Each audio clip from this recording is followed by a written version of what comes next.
Može? Naravno, brate. Spremni smo. Dobar dan još jednom, dragi gledaoci.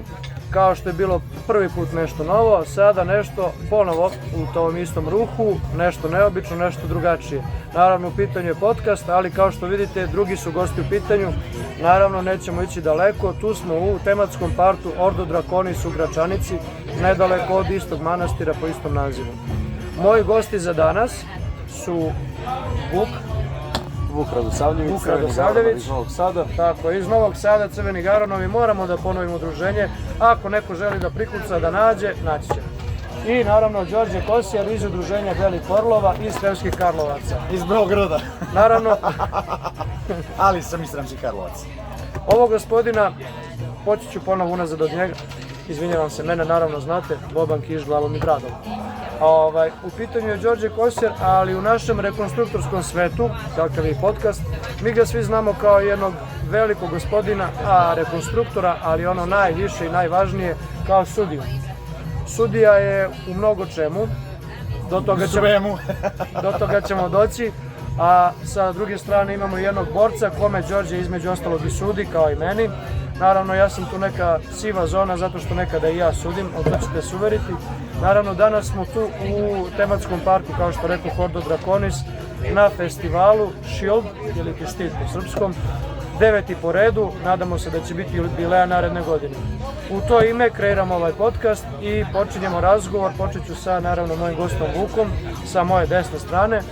Možeš da se detaljnije predstaviš, opišeš, ja sam želeo da ostavim prostora na početku, ali dobro, preduhitrio si me, ništa zato, eto prilike da uđađeš još više u detalje, čime se baviš, zašto si ovde. Ajde, malo ću otkriti čemu ta ljubav prema svemu ovome i ajde, daću tebi priliku. Dakle, pa ne, u suštini svi mi smo u ovaj svet ušli iz nekog entuzijazma prema srednjem veku. I deluje mi da baš niko ne odstupa od toga, čak i ljudi koji su više sportski nastrojeni. A u suštini na Kalemegdanu 2023. je bilo, kada sam prvi put došao kao posetilac i prvi dan pričao sam sa ekipom iz Zelenog Varjaka. Tako da u suštini, eto, od prvog dana neko dao ovo je za mene i to je to. I onda kada sam došao priliku, kad sam se preselio za Novi Sad, tako smo neko počeli sa treninzima među Gavranajima, jel? Tako da u suštini, generalno Reneklen se deli na neki, ajmo reći, sportski deo i neki taj rekonstruktorski deo, jel? Tako da... Samo bih rekao ovaj sportski deo, da, zaista jeste, s tim što nazvali bismo ga više iz našeg ugla turnirski, ako se slažeš. Turnirski, ali mislim na sportski deo poput Heme, recimo, koji je stvarno više nastrojen sportskim disciplinama više nego rekonstruktorskim. Da. Tako da u suštini... Pa, dobro, i Hema rekonstruiše tu veštinu mačevanja, korišćenje mača, sablje, zašto da ne, mislim, srednjevekovnog oružja, hladnog oružja. Tako je, da, ali generalno svaki učesnik nekog ima dva spektra, sportski i rekonstruktorski. I onda u suštini tu se negde pronalazi. I onda sad zavisi od ljubavi prema srednjem veku i tako dalje.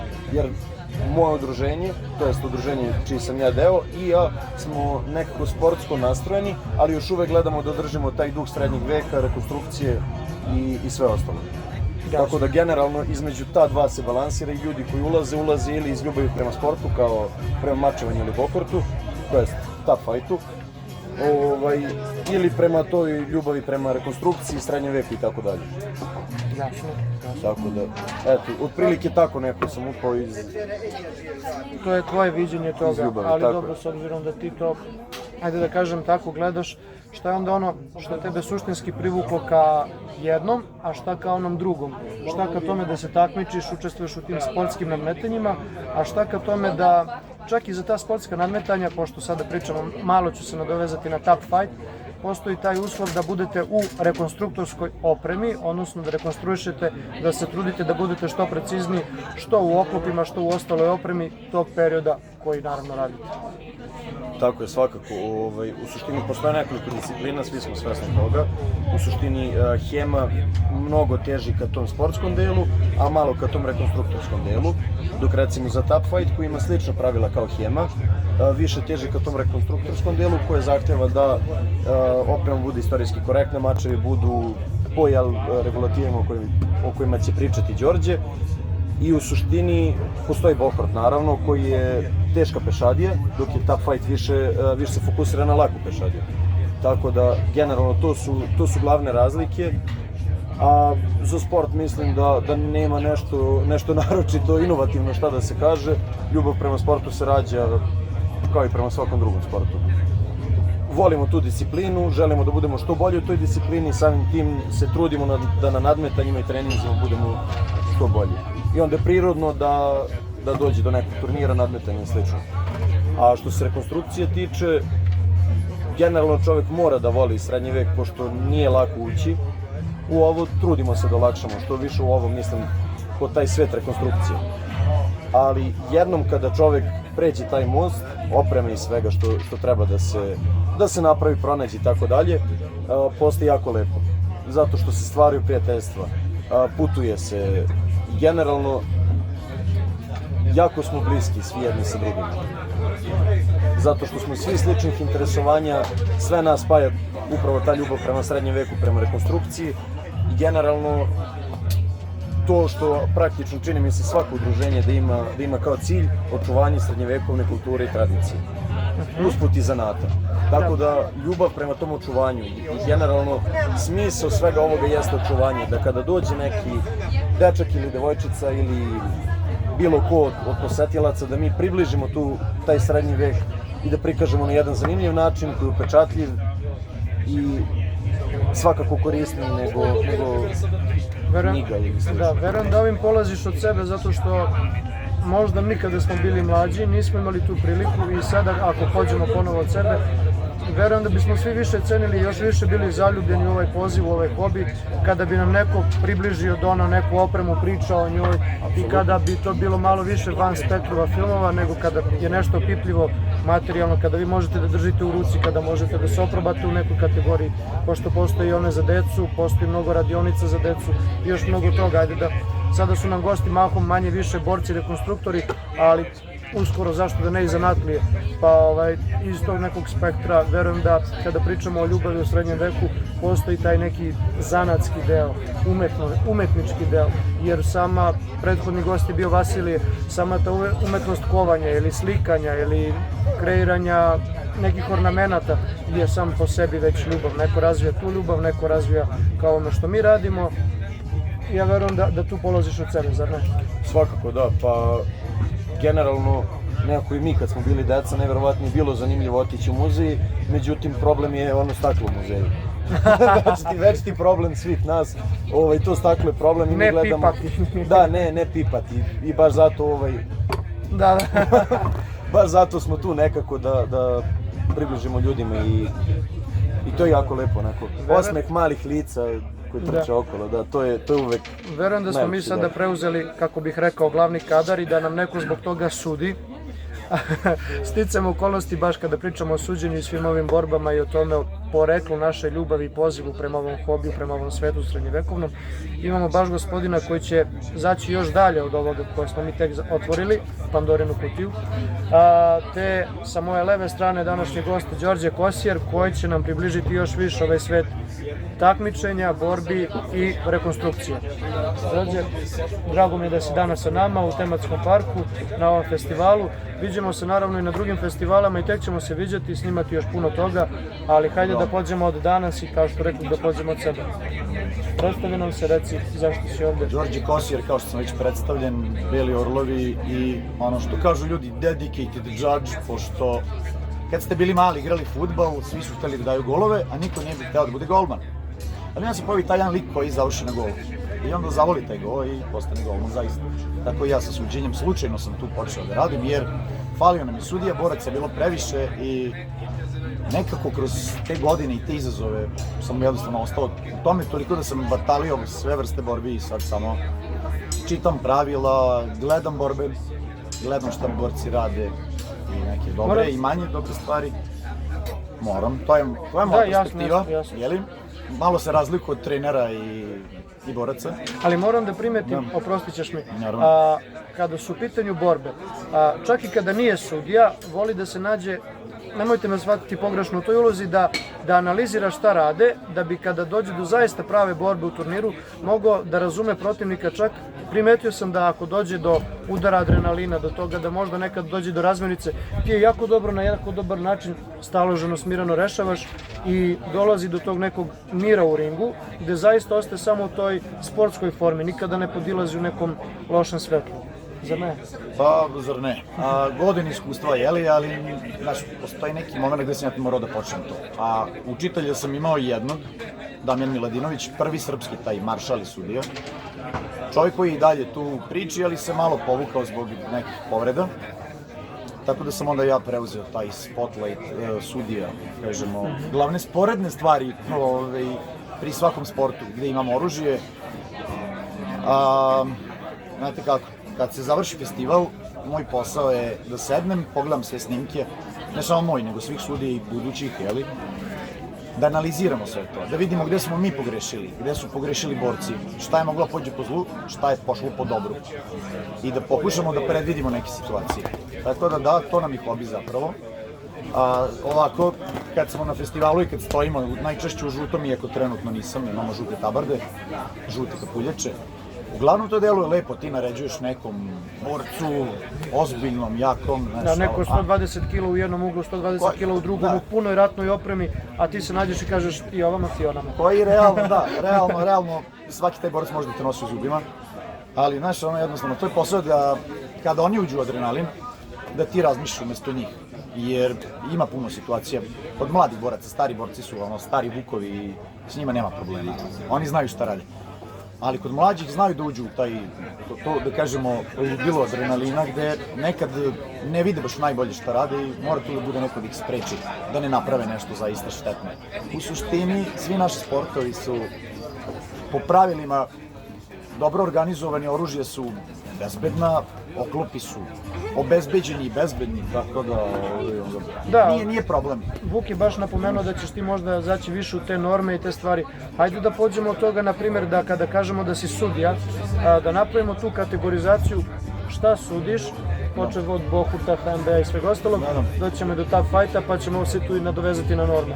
Verujem da si mnogo, sam si rekao, veteran u ovome više od mene, pa hajde, probaj to publici da približiš. Počeo sam prvo, naravno, kao borac u Bohurtu, u tom momentu tap u Srbiji nije baš, pa realno nije ni postojao. Dolazili su stranci, naši komšije i radili umesto nas, srpskih boraca u tome nije bilo, srpski borci su bili orijentisani na Bohurt, kada sam ja iz boraca prešao u sudije i počeo sam da sudim naravno Bohurt, u tom momentu, tamo negde 2016, znači 2018. I počeo da učim pravila, hvala Bogu, internacionalnih sudija je bilo mnogo dobrih i učio sam od njih. Na kraju sam 2019. položio tu internacionalnu licencu za Bohurt, znači teška pešadija. I jednostavno Bohurt se znatno razlikuje od tapa, o kom ćemo pričati, zato što su borci teško oklopljeni, ali i prilično bezbedni. Iako nekad publici deluje strašno, povrede ima minimum, mislim da više ima povreda u fudbalu nego u Bohurt borbama. Zato što je zaštita, da kažemo, zavedena na minimum.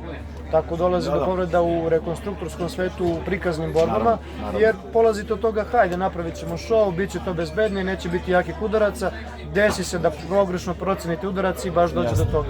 U Bohurtu čak i ako pogrešno izračunate taj udarac i napravite ga, on će udariti dalje u neki zaštićeni deo, u neki deo oklopa. Kažemo, to je taj lakši deo i sad sam Bohurt može da se deli na grupne borbe gde su, ne znam, 5 na 5, 12 na 12, 30 na 30 i onda se povećava ta brojka, jeli? Da, u Smederevu je bila najveća, ako se ne varam, 150 na 150 i tu smo bili prvi u svetu. Što se tiče Evrope, da, to je bilo 2019. Ove godine u Viborgu u Rusiji, da li 200 ili 250 na 250, bio je i srpski tim, tako da i oni će se pojaviti nekom momentu u ovom kadru, pa će oni pričati baš čisto bohurtašku priču, profesionalci, mislim, nema šta. Ali što se tiče ove moje strane posla gde gledam bezbednost tih boraca, gde proveravam da li su uopšte dovoljno bezbedni i da li su bezbedili te kritične tačke na telu, da bi uopšte mogli da uđu u ring, pa zatim oružje, da li je dovoljno bezbedno po tim našim standardima, koji su sad manje više svetski, da kažemo, ima nekoliko organizacija u svetu, ali pravila su skoro pa ista. Sad, vraćam se ponovo, grupne borbe Bohurt, a onda imamo Pro Fight, nešto kao MMA, ali s oklopima, i onda imamo pravila duelista. Duelisti su nama mač štit, mač bakler, dugi mač i halebardi. I to je opet, svaka ta disciplina ima slična pravila, ali ne baš ista. Možemo čak i da ih odvojimo, pošto i vrste oklopa se tu razlikuju, debljina zaštite i tako dalje. To može neko od boraca ili još bolje od kovača te opreme da ispričam ako detaljnije.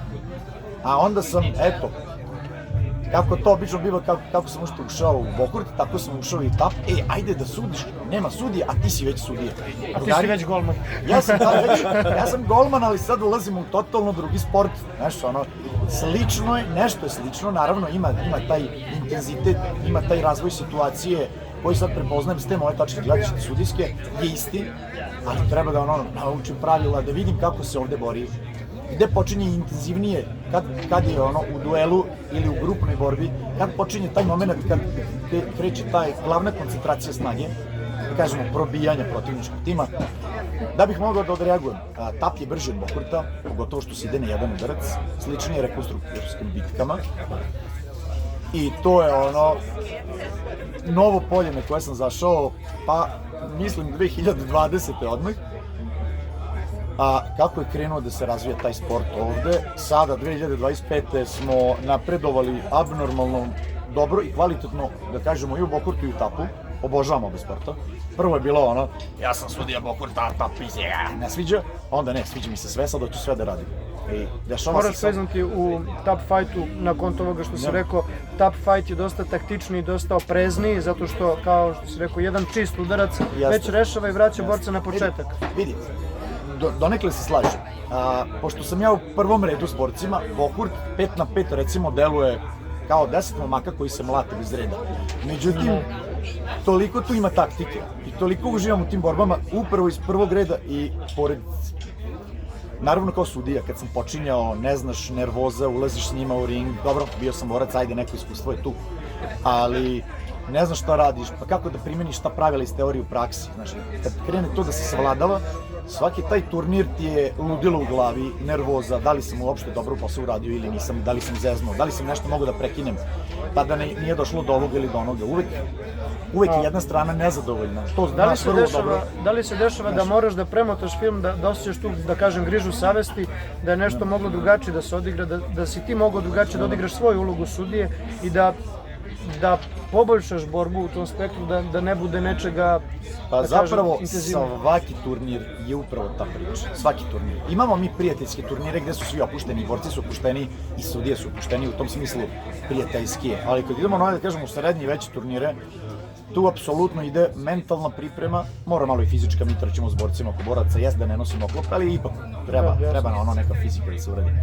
Ali što se tiče završetka turnira, na kraju krajeva većinu tih ljudi znam, poznajem, družimo se i naravno da bude nezadovoljstvo i naravno treba da se razgovara i priča na tu temu da bi i borac uvideo gde je pogrešio, ali da kaže sudiji ako on smatra.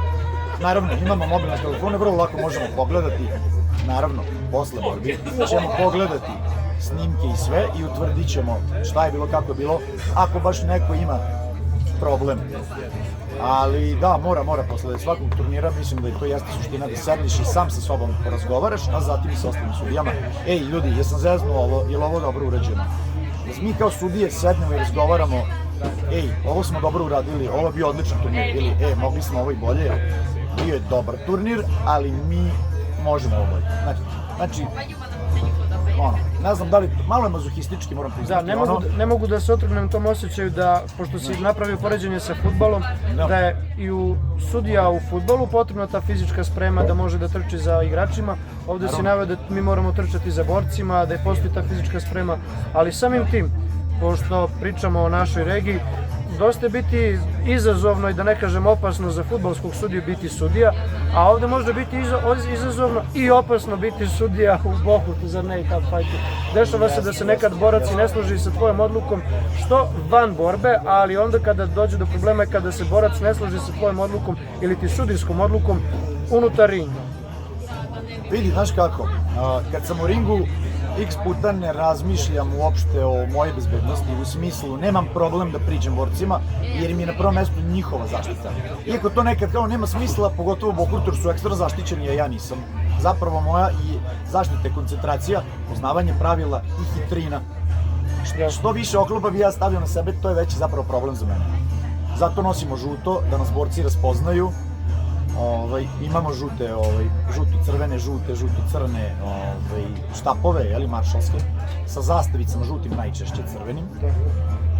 To koristimo i u tapu, sviđa mi se iskreno. Manje više u svetu, mislim, oba sporta napreduju i u Evropi, a i na ostalim. Oprostit ćeš, moram još jednom da se nadovežem. Samo mi izvini, kad malo odlutam u neku stranu, prekini i vrati me. Jasno. Ali moram da se nadovežem baš jednim školskim primjerom ovoga što je Đorđe ispričao, a to je da u Kini imamo jednog dopisnika i jako je dobar u tome što radi. Baš je snimao turnir, u pitanju je bio Bohurt, 3x3 ako se ne varam je bila kategorija. Jedan od sudija nije imao štap koji je Đorđe pomenuo, ali nije imao ni odore prepoznatljive žute boje, već je baš iz bezbednostnih razloga, očigledno je bio reč o početniku, uzeo je bohurtaški oklop na sebe bez šlema. Borci su se zaneli, morate razumeti taj udran adrenalina, želje da se pobedi i svega ostalog pomešano.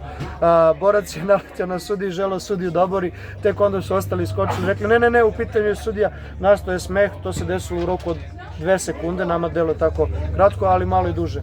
Ali naravno, nakon toga sve se odigralo kako treba, završilo se, ali kažem, baš je taj školski primjer zašto naša sudijska odora mora biti žute boje, zašto se možda iz nekih razloga ne nosi oklop i još, verujem da postoje još neki razlozi koje, ajde zašto da ne kroz ovaj primjer možda i mi otkrivamo još neki.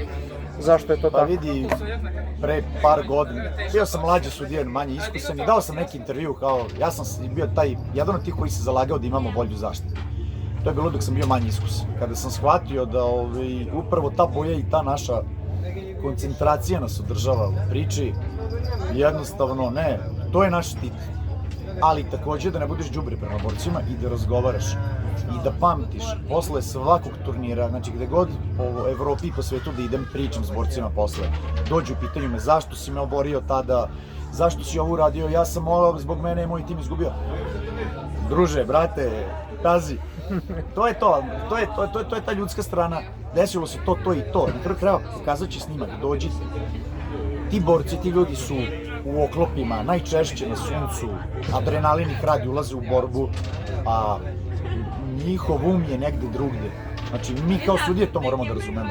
Nismo sad mi neke baje kao mi odlučujemo, ne. Mi smo tu njima da pomognemo, mi smo manje bitni od njih.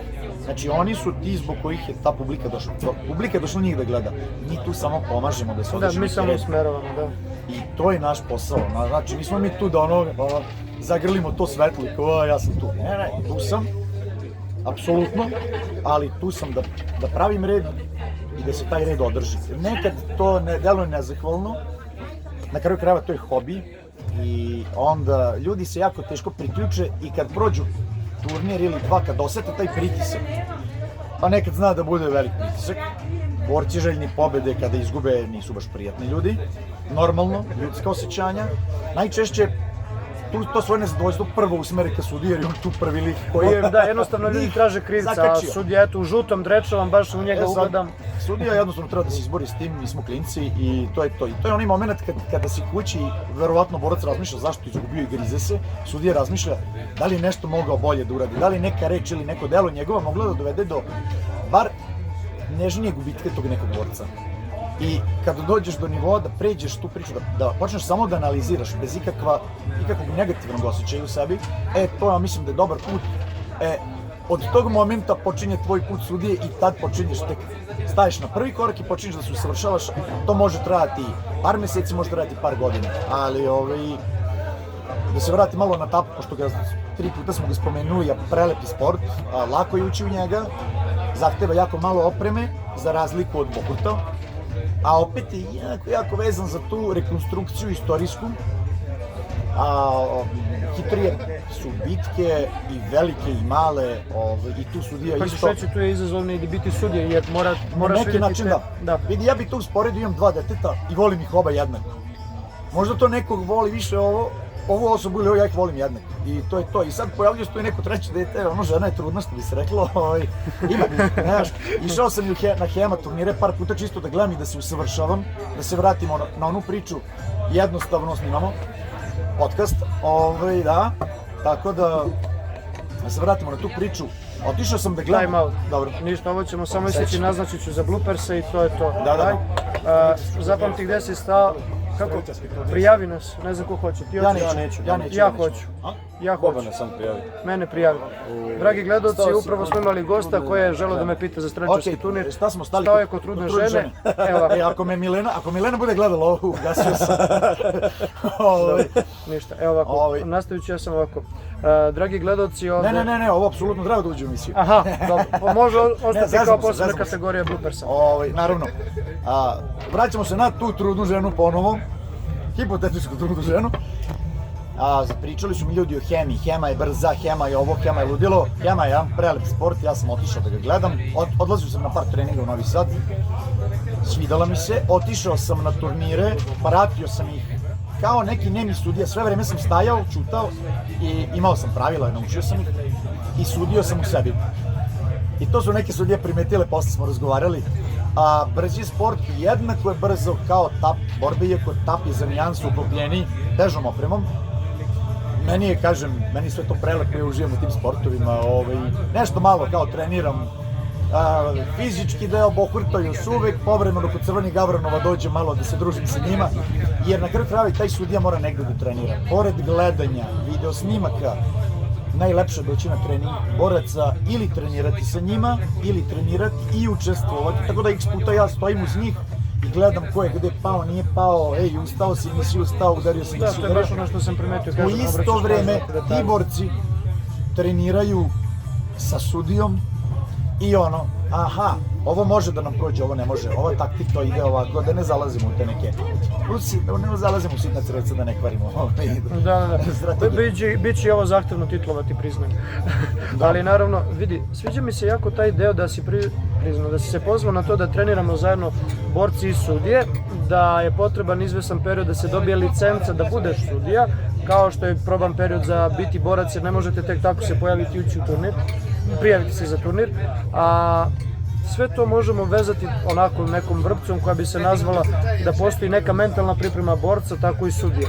Sad, ja bih volio da se pozovem ponovo na Vuka, on je, pozvaću se, on će me ispraviti ako nisam baš fair prema tome što ću reći, a to je da je on relativno nov u svetu borbi, tap fajta i rekonstrukcije, prikaznih borbi i sada mene zaista zanima, nadovezat ću se, uporedit ću sa svojim nekim pripremama pre nego što uđem u borbu, ali kako to tebi deluje i nakon toga što je Đorđe rekao, potrebna je fizička priprema, ali potrebna je ta ne fizička, nego taj razgovor sa samim sobom pre ulaska u borbu.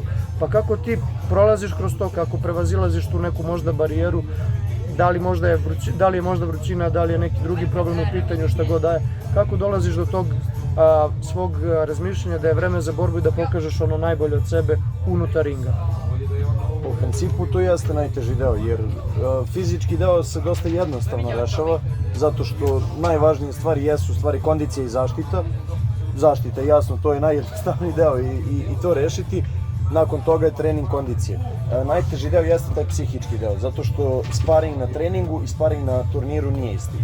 Zato što prvo, kada je turnir, dolazi jako mnogo ljudi sa puta, gdje sledi fizički umor, naravno sunce je tu dosta otežavajući faktor, cijela oprema je teža na turnirima više nego na treningu, tako da taj psihički deo jeste najteži i u smislu do odlučnosti i do navike, zato što, kao što si rekao, u suštini ja sam jako nov u svemu ovome, nekih 2 godine sam u udruženju, uskoro će biti godišnjica. Uskoro? Uskoro 2 godine. I u suštini jeste navika, jer kad čovek krene sa svime ovime, nije navikao da bude u zimskoj jakni na 35 stepeni direktnom suncu. A preko te jakne ide i oklop od nekih 20 kila. Tako je, da. Gde je celokupna oprema broj između 30 do 40 kila koji imaš na sebi. Tako je, apsolutno. I sad čovek koji se ovime nije bavio, nije navikao na to i treba značajno mnogo vremena da se psihički navikne na to. I u suštini tu je nekako, ajmo reći, inicijacija za u suštini sve. Zato što treba da se položi uslovno rečeno, zavisi od udruženja, za prvi sparing, za prvi turnir i tako dalje. Ali cijela poenta jeste što nakon tog prvog sparinga postoji neki određeni period gdje mnogo ljudi odustane baš zbog tog sunca, baš zbog tog umora i svega ostalog. Zbog tog psihičkog napora, jel? Ali u suštini tu su iskusni borci kao što su mene učili, kao što su meni pomagali i sa opremom i sa tim psihičkim stanjima, tako da generalno moguće. Ima jako mnogo podrške, mi novi nalećemo na jako mnogo podrške. Za svaku disciplinu i za sve što pokušavamo. To zaista jeste tačno, puno ljudi se trudi oko novih polaznika i dopada mi se ovo što je Vuk rekao, zaista se slažem sa njim, ali mi je dao jednu jako dobru ideju za budući podcast, a zašto da ne, mi ćemo malo zaći sada u to i napraviti uvod, a to je, ako ste posetilac, očekujemo da većinu stvari ne znate i da vas većina stvari interesuje, ali postoji taj neki spisak pitanja i načina na koji ćete odraditi to pitanje. A kada vidite da je neko u punom oklopu i da se sprema za borbu i sam sa sobom razgovara u svojim mislima, to je zaista pogrešan trenutak da priđete i pitate a da li vam je vruće, a da li je možda ovo bilo baš zaista ovako, a zbog čega mislim. A razumem kada se neko susretne prvi put sa ovim, te je zato i ovaj podcast, zašto da ne, da olakšamo. Ali da, postoje ti trenuci kada borac zaista mora da se osami, da nađe bilo to 10 sekundi ili minut za sebe, da razgovara sa sobom, da prebrodi svaku prepreku i da prikaže ono najbolje o sebi, od sebe i da zaista neguje tu vitešku vrlinu, taj viteški način života. I kao što sam rekao, kao što Đorđe gleda nas kako se ponašamo i van ringa, tako i mi moramo da gledamo van tog ringa, van tih borbi, da zaista negujemo taj viteški duh. Te u to ime zaista ću napraviti jedan onako niz, ako želite nešto saznati, nešto pitati, da se nađemo u toj ulozi nas, da smo prvi put na našem festivalu kao posetioci, kako bi to delovalo. Da, znam da će to poprimiti humoristički onako... To je apsolutno tako, ali mi moramo razumeti da ljudi ne znaju ništa i znaju nešto. Nešto je Hollywood uradio i... Da, baš to je Hollywood. Mi obožavamo Hollywood, pritom kažem sarkastičan sam apsolutno, jer Hollywood je uništio ovu priču gde ljudi stvarno pogrešno zaključuju neke stvari, ali zato smo tu, dođite, pitajte ta pitanja. 2000, 3000 puta ih čujemo, nije problem. Zapravo dobra ideja za otvorena vrata nekog udruženja i onda se pojave ljudi i postavljaju izvestan broj pitanja. Super priča. Da napomenem, ja jesam isključivo sudija u ovome svemu zato što to jako volim sada, ali mogu biti i sudija, i streličar, i zanatlija i sve ostalo kao i svi ostali. Tako da svako može biti više stvari, a može biti jedna, a može da bude samo lep, kako mi to volimo da kažemo, samo dođe i da uživa, da se druži. Tako da, to je isto jako bitno napomenuti, da ne bude, smije samo jedna stvar da se radi. Ne. Svako može da radi više stvari, zavisi koliko vremena ima i želje, naravno. Apsolutno. I to je ono, zdravlje i istina. Tako je. Kada smo kod želje, ovdje ćemo podcast pauzirati. Imat ćemo nove goste, ali ja ću tu pauzu sada, pre nego što zađemo u nju, iskoristiti da najavim veliki festival u Beogradu od 5. do 7. septembra, gde ćete sve ovo moći vidjeti kako nas, tako i druge ljude koji sve ovo rade. Moći ćete sami da se oprobate u zanatima, veštinama, da se slikate, zašto da ne, taj duh današnjice drži i nas, zašto da ne, da imamo neku sliku samim tim eto i podcasta. A ja ću se opet pozvati na ovu pauzu zato što, kao što sam rekao, mi smo na 9. festivalu u Gračanici u tematskom parku Ordo Draconis, gde se trenutno, dok mi snimamo podcast, održava i streličarski turnir. I počinje oluja. Da, taj trenutak baš onog prekida prvobitnog je bio zbog prijave na streličarski turnir, gde sam se sticajem okolnosti prijavio. Ja ću samo prepustiti mojim gostima da i oni kažu neku svoju posljednju reč u ovom podcastu, pre nego što zađemo u tu pauzu, a ja ću naravno morati uskoro da streličarim. Dragi gledalci, ovo vam je od mene veliko hvala što ste tu, što nas slušate. Hvala dragim gostima. Verujem da smo bili koliko toliko edukativni, možda smo malo zašli u neke detalje. Dobro, nismo odlazili do te kategorizacije, da postoje norme. Možda bolje set pitanja jer se mi izgubimo, jer mi svi ovo jako volimo i onda od Kulina Bana i dobrijeg dana, što se Apsolutno, kaže, apsolutno. preteramo u nekim stvarima i zaboravimo na kraju na pitanje. Da, još Ali- nismo došli da, na primjer, ne znam, štit u top fightu mora biti do 80 do 90 cm dimenzije. Diskutabilno je. Zavisno da od oblika. To će potrajati, znači podcast će trajati možda 2 festivala u Gračanici, a ne 90 Ali dobro. minuta ili koliko Tako, a god. samo da napomenem, eto, jednu stvar, to je dođite na festivale, dođite na druženja, kakvo god pitanje, ne ustručavajte se, dovedite decu, dođite vi, ili ako nebitno, koliko godina imate, volite srednji vek, volite neku istoriju, dođite, imamo istoričare, arheologe, hobiste, razne ljude, razne zanimljive ljude i možete svakog pitati o čemu god. Pa će Tako vas uputiti ili će pričati sa vama, tako da ono nije. Ko ima motivacije da se ovime bavi, ko ima želje ili bilo kako drugačije entuzijastičan na ovu ili neku stranu od svih aktivnosti koje navodimo konstantno, dođite, ima podrške moguće, vrlo je Dođite moguće. i nećete se vratiti. Tako je, da. Tako da vrlo je Želećete moguće. da se ne vratite zbog Naravno. putovanja u vreme, moram da se nadovežem da ne Naravno, dobijemo to je negativnu to. konotaciju. Još jednom hvala vama, pa dragi gledoci, vidimo se do sledećeg festivala i Pozdravljen. sledećeg podcasta. Pozdravljam.